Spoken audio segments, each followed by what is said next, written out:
Well, apple picking season is definitely over around here, probably been for a few. Now you're probably turning to the stores for some of these sweet fruits. And even more than in the orchards, I think the look of an apple plays a big part in what you pick from the display stands at these stores. That's why the research of Jason Londo from Cornell Agritech is so important to growers. Jason, good to see you. Thanks for joining us.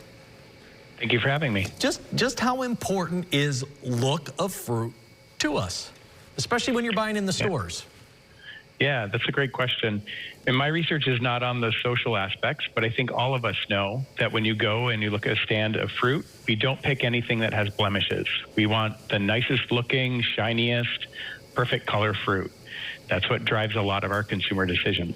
Certainly you can't taste test in the store, right? You could maybe in the orchard, but not in the store. So how much time and effort do growers actually put into making sure that they're producing apples that look really good? They want them to taste good too, but they want them to look good.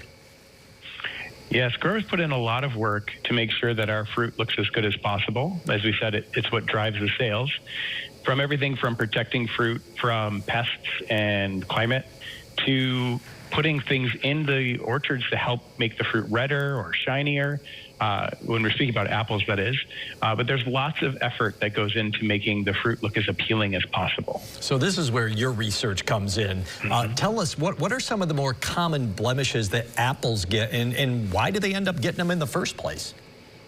Yeah, there's lots of different things that can affect apples, making them ugly. Some of it's internal, and consumers probably don't see any of this. There are ways for us to measure what the internal integrity of a fruit is without ever putting it on the shelf. But other things pop up from time to time. Things like russet is probably the most common thing that people would be able to see in the store. It's sort of that brown, leathery skin that we associate with potatoes.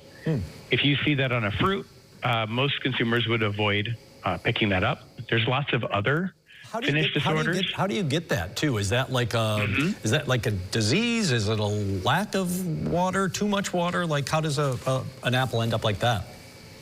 Yeah, anything that disturbs the apple skin can result in a russet. But the most common things are like frost damage. If we have a frost in early spring when those apples are developing, it causes damage to the skin, and the apple is basically just repairing itself.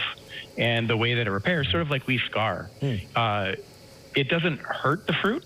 It doesn't hurt the way it tastes, but it makes consumers think that there's something wrong with that fruit.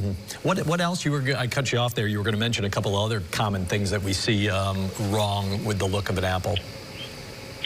Yeah, there's lots of sciencey words that we could use to describe disorders: lenticel disorders, scarf skin, russet. All of it impacts that sort of perfect sheen, that perfect color of an apple, whether it be green or red or pink.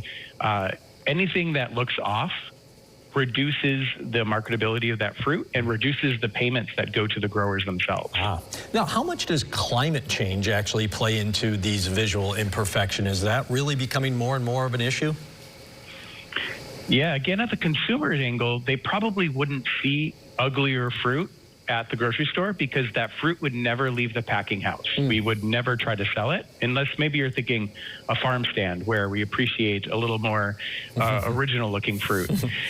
But things like frost is a really big impact, or causes a really big impact for russets. Hail damage causes a lot of fruit imperfection. And again, you would never see that fruit in the grocery store. It would be too damaged and it would tend to break down, so it would never leave the packing house. Jason, time for maybe one more I can squeeze in here.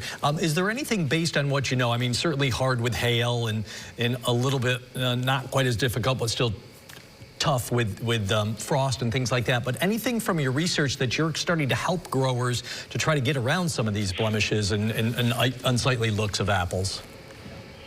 Yeah, we're working on very fine-tuned controlling of how fast fruit growth rate happens during the growing season to control sort of like the shape and the shine of that skin.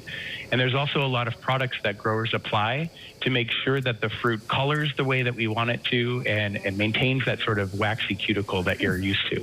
Jason, awesome conversation. You know, we're always kind of out in the orchard. We know that's a big thing around here, and you know, we still buy them for months, well, pretty much year round here. So interesting to kind of know the science that goes into, you know, the look of all this fruit that we're buying. Thanks for joining us. Appreciate it. Hope to talk to you again soon sometime.